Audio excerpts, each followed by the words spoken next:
Assalamualaikum warahmatullahi wabarakatuh. Salam guru penggerak. Pada kali ini saya akan memaparkan modul 1.1 koneksi antar materi, kesimpulan dan refleksi pemikiran Ki Hajar Dewantara.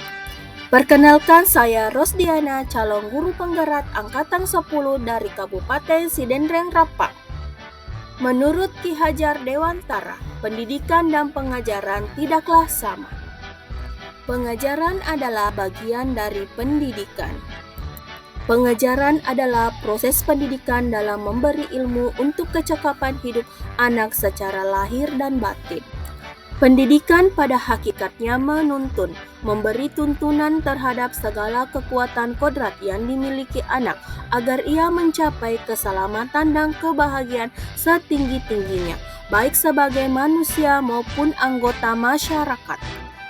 Pendidikan menciptakan ruang bagi pendidik untuk bertumbuh secara utuh agar mampu memuliakan dirinya dan orang lain serta menjadi mandiri. Apa yang Anda percaya tentang murid dan pembelajaran di kelas sebelum Anda mempelajari modul 1.1? Sebelum mempelajari modul 1.1, pembelajaran yang saya lakukan adalah saya hanya mentransfer materi pembelajaran untuk murid di kelas.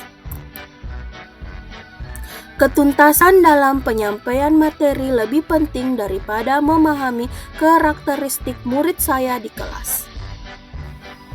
Ketuntasan dalam pembelajaran hanya melihat nilai dari aspek kognitif saja. Jika nilai murid sudah mencapai nilai KKM, maka saya anggap pembelajaran sudah berhasil. Murid hanya sebagai objek pembelajaran di dalam kelas. Pembelajaran hanya berpusat pada guru, teacher center. Tidak memperdulikan apakah murid benar-benar paham apa yang telah saya ajarkan. Hanya meminta murid menghafalkan materi yang telah saya ajarkan.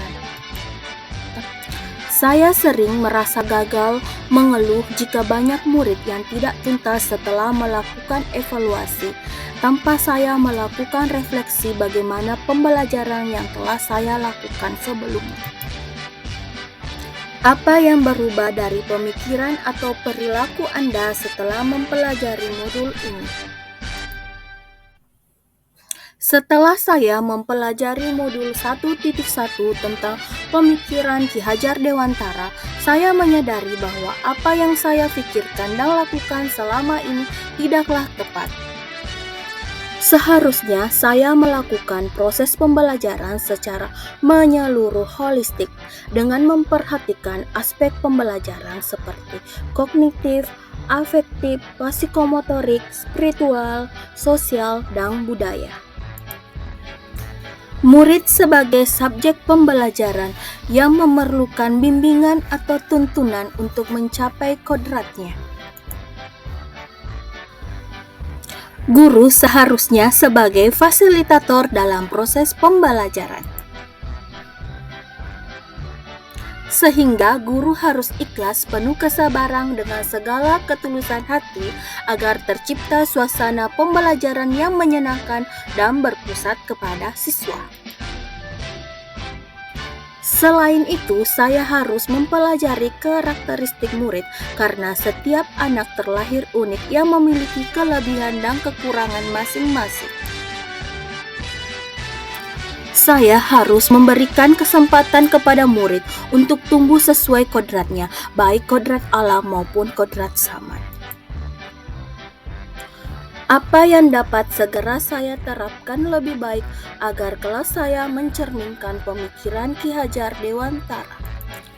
Yang dapat segera saya terapkan dalam pembelajaran di kelas antara lain, saya akan merancang pembelajaran yang interaktif dan menyenangkan dengan melibatkan murid sesuai dengan metode student center. Berikutnya, saya akan menerapkan pembelajaran di abad 21 sesuai dengan pemikiran Ki Hajar Dewantara, yakni berpikir kritis, kreatif, komunikasi, dan kolaborasi. Dengan konsep memerdekakan anak, pembelajaran tidak lagi menuntut tapi menuntun yang bukan sekedar transfer pengetahuan, tetapi lebih pada membentuk karakter dan membantu murid mengembangkan potensi maksimal yang mereka miliki. Mengenali karakter dan latar belakang murid dengan menjalin komunikasi yang baik antara guru dan siswa, guru dan orang tua. Oleh karena itu, pendidikan menurut Ki Hajar Dewantara adalah menuntun semua kodrat yang ada pada anak sehingga mencapai keselamatan dan kebahagiaan yang setinggi-tingginya, baik sebagai manusia maupun anggota masyarakat. Thank you for watching this video. Salam Guru Penggerak.